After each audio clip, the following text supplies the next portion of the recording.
Cleaning Nation. Want to hang out in person? Well, I know I want to see you. The ISSA, our big industry association, is holding their annual event in Dallas, and it is right around the corner this October 29th through November 1st. If you want to go there, hang out with us, get free access to the show floor. It's growmycleaningcompany.com/ISSA 2018. Go check it out right now. The show only happens once a year. There are going to be tons of amazing resources for you to grow your cleaning company. In addition to the opportunity to hang out with me, we're going to do live podcasts. I'm going to be speaking. We've got an event. If you want to come to the event, just meet me in person by registering at www.growmycleaningcompany.com/ISSA 2018. Can't wait to see you there. Today, we are chatting with return guest Cheri Derryberry, who, as she does probably in every event she ever goes to, wins the award for Best Guest Name.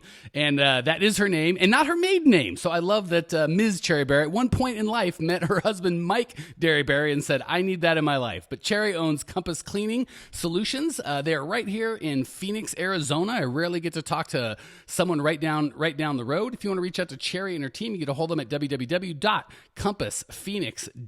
Cheri, welcome to the show. Thank you.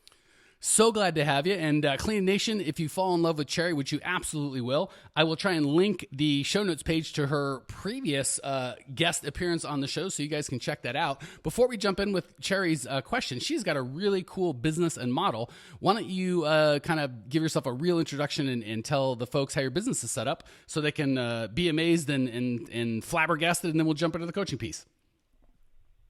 We're a franchise-based commercial cleaning company, and we work with people who have no other options. I'll give you one example. People come to us, they're not U.S. citizens, and we help them with immigration. They don't know the language, and we help them learn English, and then we teach them, and then we work with nonprofits throughout town. So how many franchisees do you have currently, Cheri? 126. That is fantastic. I can't wait to go back to our last episode and see how many you had at that point, because I'm going to take a wild guess that you've probably been growing like wildfire since we spoke last. Yes. Beautiful. Well, I love what you do, and I want to support you and not only your team and employees, but your team of franchisees out there making a better life for themselves. So what's going on in your world that I can help you with today, sister? How do we connect with property managers? We need to take it up to another level. And we have our top franchise owner is billing $40,000 a month right now. Fantastic. We need to help her get to $100,000. That's her goal. Man, maybe we have to have her on the show sometime. That would be fantastic. I love supporting in you and your community out there. And that's a great question in terms of how to get in touch with property managers. And surprise, I've got lots of thoughts that I cannot wait to share with you. So who would have guessed I had something to say on any given topic, certainly as it relates to the cleaning industry. So first and foremost, I want to kind of make a big deal about the assumption that Cheri made that some of you, I don't want anyone else to miss. So she started right off the bat with a niche. So many people come on and go, how do I get customers or new customers or big customers or quote unquote good customers?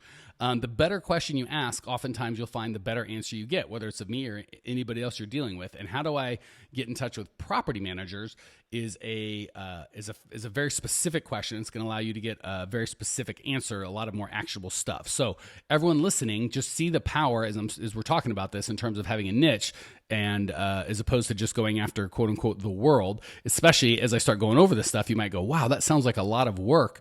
If my target customer is the universe, but if it's a very specific number of people, all of a sudden that work seems a lot more doable, and surprise, surprise, you'll actually get paid. You'll actually get a better return on your time investment than if you're just kind of throwing your efforts out there indiscriminately. So first and foremost is to pick a niche that you really want to be in, and property manager is an excellent niche. Second, you're going to want to probably identify the trading area that you want to do that in. So Cheri, I'm guessing because you guys are franchised, you're pretty clear on the trading area or areas that you're willing to do, correct?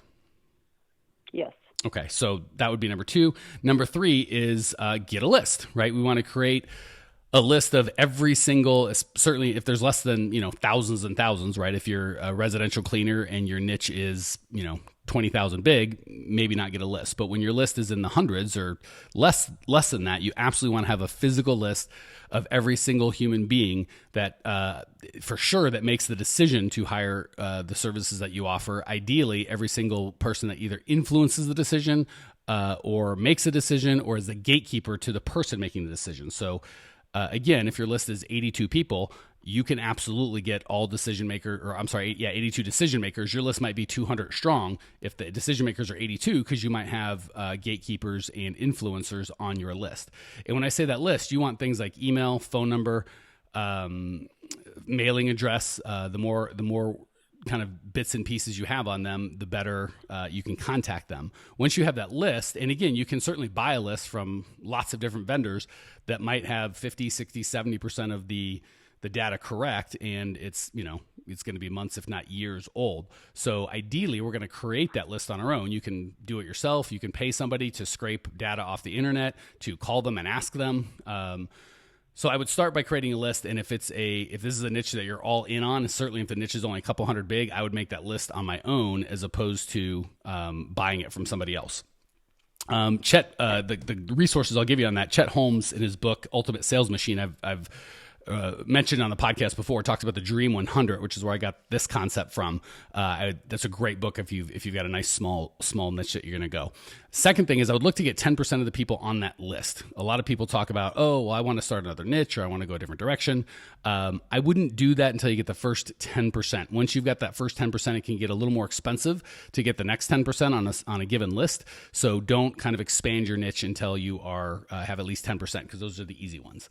Once you've got that list, the next step is to make yourself everywhere, which again, if your list is owners of businesses, that could take tens of millions of dollars and years and years and years to really make yourself everywhere. If you've got a list of 107 people, it's really easy to make yourself known everywhere. And I'm just going to give you a bunch of different ways that you can do that. Facebook is a great start, and there's lots of facets to that. First and foremost, you could make a Facebook group, which would be Arizona property managers or Phoenix property managers. That is specific, and you could probably just invite people to that group. And again, in that group, you're not selling anything, but you are the moderator of that group. Like we have the Grow My Cleaning Company Facebook group. I do a terrible job in that because we are in a very blessed position of having more customers than we can handle. But there's, 4,000 people in that group.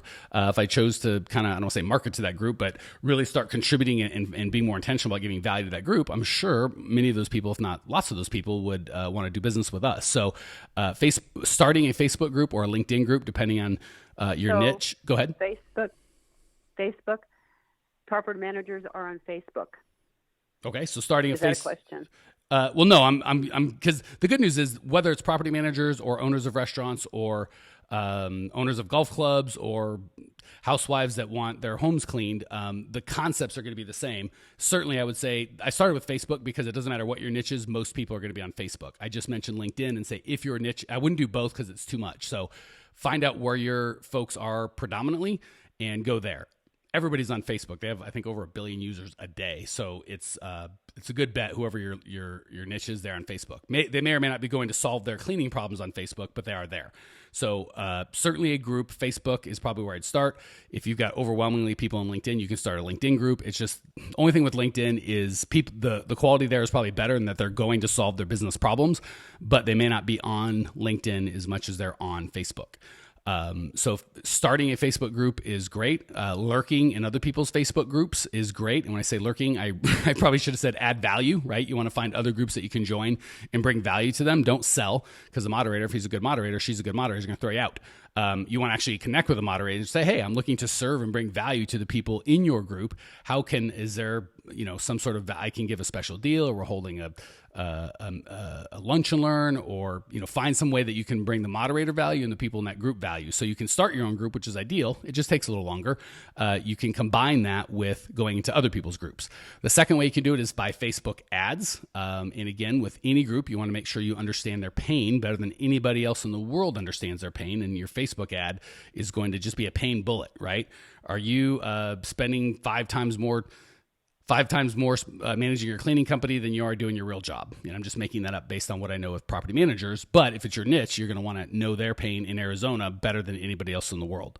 You're also going to want to do retargeting, which is anyone that's been to your group or your website. You can follow them around the internet. So you can start, and again, as you start seeing these other things that we're going to do, you can kind of see how we'll be everywhere, right? We want you to manage the Facebook group that they're in, and they're seeing Facebook ads. And of course, you can tell Facebook, just show ads to property managers in this area. Oftentimes, you can also retarget them. So if you've put out a piece of content, right, 10 tips to make more money as a property manager, you can retarget everybody that downloads that piece of content to see your ad, which is fantastic.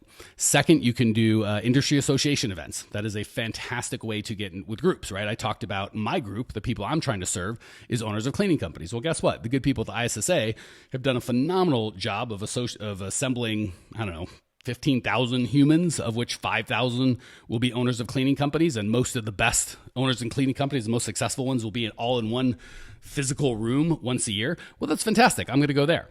So you want to make sure, and the nice thing with BOMA, Building Owners and Managers Association, I think they have not only national groups, but local groups. So I would be all over your local groups. And you can hold your own events, right? There can be a lunch and learn. I think I actually met Cheri when I was first starting out. Just so you guys know, I actually do the crap that I tell you all to do. I had an event. I think we had like 4 people there. I think I had like 15 that were going to come, and 4 people showed up. And there was Cheri, and I had a great time. I'm assuming Cheri had a great time. We're still friends, so I'm going to pretend she had a great time. But and I think of the 3 or 4, I think 2 or 3 of them became customers. And Cheri. How many years ago was that, Mike? Don't ask me. It's going to make me sound old, sister. It feels like 3. It feels like 100, but it was probably only 2 or 3 years ago. And again, I was a little bummed that not that many people showed up, but it's been 3 years. Cheri's been, I don't know if she's been a customer or not, but she's been on the podcast for twice now, I think. We've met at another event that was very cool. I don't know if I was able to introduce her to these people, but she met some other. Anyway, we've had some really, hopefully I brought some value to her world, and I know she's brought value to mine from that. And that was what could have been considered a failure, right? I think, like I said, 10 or 15 people were at RSVP'd, and 2 or 3 or 4 people showed up. But the 2 or 3, the quality of those relationships were fantastic. And I've done events since then that were much more successful and, made me a ton of money. So going to other people's events where your people are gathered in the instance of property managers would be BOMA, or creating your own event, right? And Cheri, like you saw the event that I did, how pitiful that was. Probably cost me, I don't know, $100. I'm sure we bought lunch for y'all and maybe spent 10 hours of my time or someone else's time gathering you all. And, maybe I only made a couple $1,000s off that event, but the relationships, you never know. So creating your own events, lunch and learns, where you just buy people some food, bring them some value, and get to know and shake hands is fantastic. Another thing you can do, depending on your niche, would be to start a podcast, right? We've built, like I said, I'm in the very blessed position of having way more customers than we can serve, or people that want to be customers than we can serve, pretty much through this podcast. We started doing Facebook ads, but this podcast, which also turns into a blog and a video, YouTube channel, has been phenomenal. And again, it might be a little different for you all because my audience is global, right? We've got customers in Australia and Canada and all over the world. And you might only be looking locally. So it's not so much the traffic that you're looking for if you start a podcast, it's the authority, right? If you call, a lot of times people, I try to call property managers, they won't talk to me. Well, if you call and say, hi, who's in charge of property, bidding for your janitorial services, the gatekeeper is going to say, pass, I'm not interested in that. If you say, hi, I'm interested in talking to, Cheri about having her on my podcast where we feature the best and brightest property managers in Arizona, much more likely to get a call.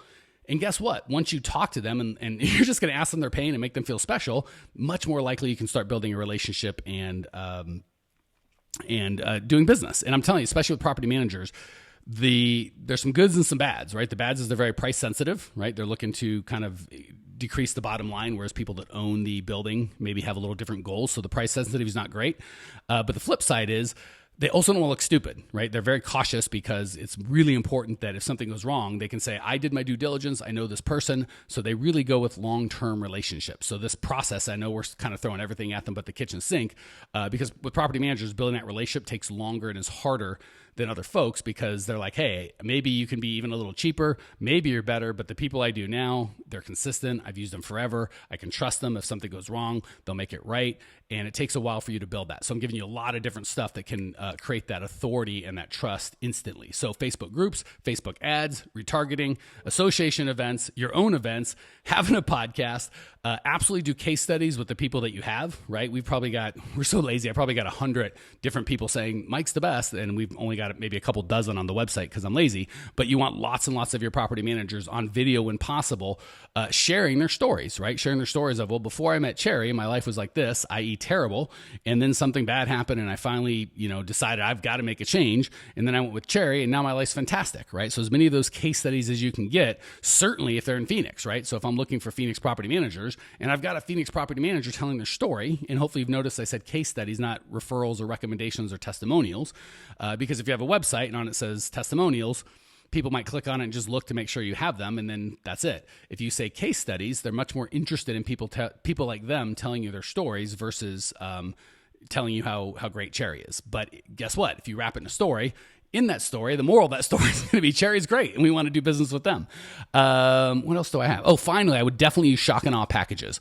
That can be, and we go over this in depth in the Clean Profit method, but you want to have a super amazing box or package. You can use, instead of just regular direct mail, you can do like the big FedEx packages, or if you want to go cheap, you can do it just by the regular postal service, but the same kind of package. Instead of $30, it's like $8. You can have a big fancy box if it's a real high dollar property manager that, we get them at Harbor Freight. They look, I don't know, like $60, but they're super fancy. I put custom videos in there. So instead of it just being a standard video, like, hey, Cheri, it's Mike.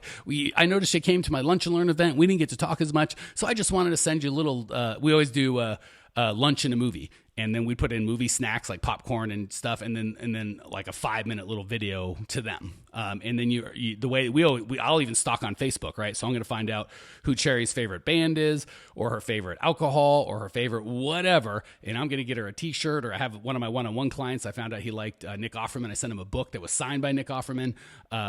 So we want to customize kind of shock and awe package. So, but the big thing is, those are just 1, 2, 3, I don't know, 6, 7 ideas. The big thing is we want to feel like we're everywhere to these people, because again, there's only 100 of them. We know who they are. We want them to absolutely know who we are. So whether they're on Facebook or LinkedIn or I didn't even talk about direct mail other than the shock and awe package, or looking for referral with the case studies or at an industry event, wherever they turn, it's like, good Lord, these Compass people are everywhere. They must be the only cleaning company or the only property manager cleaning company in the world. We want it just to be where property managers talk amongst themselves and they go, oh, are you using Compass? Like just the assumptive, of course we're using Compass, right? That's the de facto company. And the way we do that is just by hitting them a bunch of different ways that we've kind of hit today. So any questions, comments, thoughts, needs before we hit the lightning round, Cheri?